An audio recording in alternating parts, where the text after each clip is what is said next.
Exactly. Why do they have pictures of giant, enormous people-looking things with like a humanoid with a tail sitting on their lap? Like, what is this? Just fiction? Yeah. Like, why would they detail this? And how do they have a representation of the solar system with the correct amount of planets and relatively the correct order and size? You know, it's not exact, but it's an artistic version of the real thing. Yeah. And how the hell 6,000, 5,000 years ago do they know that? Yeah. And what explanations do we have? Like, what's the conventional explanations when people tried to dismiss what they knew in ancient Sumer? Well, the conventional explanation is always going to the term mythology.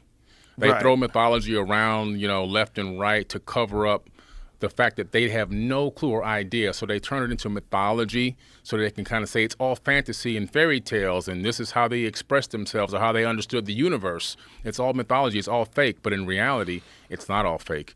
These people left behind such detailed records and information.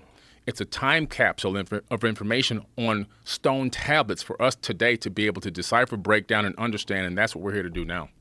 When you look at these ancient languages like cuneiform, can you read that? Do you know how to read it? Yeah, a small amount of it, yeah. Studying it from books that I have bought right off of Amazon.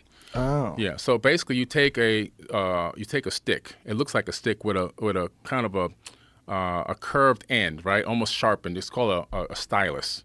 And then just like a stylus for an iPad. Exactly, very similar, right? And then you take a piece of wet clay, and right before it's too wet or too dry, right in the middle stage, you then start wedging, making these incredible lines into the clay, and then from that you get this cuneiform text.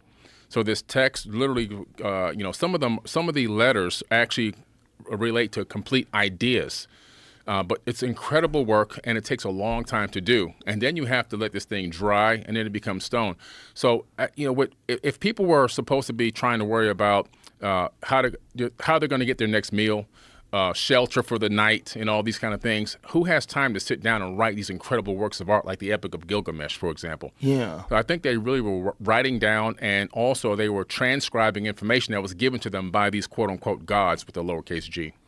So when you're reading things like the Epic of Gilgamesh, the Epic of Gilgamesh, for people who don't know, is one of the oldest versions of a lot of the stories that you hear in the Bible. Very similar to them. There always seems to be a great flood.